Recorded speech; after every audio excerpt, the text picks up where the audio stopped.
देश जहां मर्द नहीं औरतें करती हैं राज, शादी के बाद पति जाते हैं ससुराल।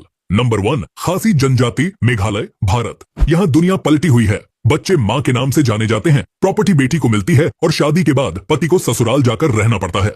डिसीजन मेकिंग, पूरा कंट्रोल औरतों के पास है। मर्द क्या करते हैं? सपोर्ट स्टाफ का रोल निभाते हैं। एक लाइन में समझो, औरतें राजा, मर्द प्रजा। Number 2, Minangkabau, Indonesia. ये है दुनिया की सबसे बड़ी मातृसत्तात्मक जनजाति। बेटियों के नाम जायदाद, घर, खेत, सब कुछ। शादी के बाद लड़का लड़की के घर शिफ्ट होता है और फैमिली डिसीजन से वो दूर ही रहता है। यहाँ बेटा नहीं, बेटी वारिस कहलाती है। नंबर 3, उमोरा गांव, केन्या। यह गांव मर्दों के लिए नो एंट्री जोन है। सिर्फ औरतें, और वो भी ऐसी जो समाज से तंग आकर खुद की दुनिया खड़ी कर चुकी हैं। अब वो यहाँ बिजनेस चला रही हैं, सिक्योरिटी खुद संभालती हैं और कोई मर्द बिना इजाजत आए तो सीधा बैन। एकदम औरतों का स्टेट। नंबर 4, मुसुओ जनजाति, चीन। यहाँ शादी जैसी कोई चीज नहीं होती। औरत जब चाहे जिसे चाहे चुन सकती है। बच्चों की देखभाल, घर की जिम्मेदारी और फैसले सब कुछ महिलाओं के हाथ में। मर्द बस गेस्ट बनकर आते हैं। ये नहीं घूंघट वाला समाज, ये है फुल ऑन फीमेल फ्रीडम वाला सिस्टम। नंबर 5, ब्रिजिटीन गांव, इटली। यह गांव किसी किताब से निकली स्टोरी नहीं, रियल है। यहाँ की नन, ईसाई साध्वियां पूरे गांव का प्रशासन चलाती हैं। हर फैसला वही लेती हैं। मर्द काम जरूर करते हैं, लेकिन कंट्रोल महिलाओं के पास है।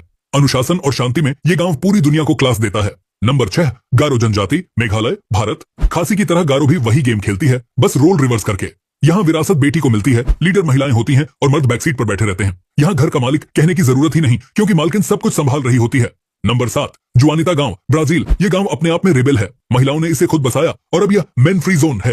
खेती, सुरक्षा, शिक्षा सब कुछ महिलाएं चलाती हैं। पुरुषों को सिर्फ गेस्ट की तरह आने दिया जाता है। गांव की महिलाएं साफ कहती हैं, मर्दों के बिना जिंदगी ज्यादा आसान है। नंबर 8, लाइसा गांव, घाना। यहाँ हर जगह सिर्फ एक ही चीज दिखेगी, महिला लीडरशिप। सरपंच, पुलिस, पंचायत, सब महिलाएं। त्योहारों की रीतें भी औरतों के नाम से होती हैं। पुरुषों की भूमिका सिर्फ सपोर्ट रोल में। यह गांव कहता है, जब औरतें चलाएंगी तब गांव चलेगा। Number 9, Bonaberi, Cameroon. यहाँ की महिलाएं खेती करती हैं, बिजनेस चलाती हैं और समाज का पूरा ढांचा हैंडल करती हैं। मर्दों को सुझाव देने की आजादी है, लेकिन फाइनल फैसला महिलाओं का ही होता है। ये गांव है पैट्रियार्की के मुंह पर एक साइलेंट तमाचा। नंबर 10, मखुआ जनजाति, मोजाम्बिक। यहाँ बेटी पैदा होना जश्न की बात है, क्योंकि असली ताकत उसी के हाथ में जाएगी। प्रॉपर्टी, सत्ता और सम्मान सब महिलाओं के नाम। शादी के बाद मर्द को लड़की के घर जाकर रहना पड़ता है और वहां सिर्फ उसकी बीवी नहीं, उसकी बहनों से भी अच्छे से रहना पड़ता है, क्योंकि घर वहीं चलाती हैं।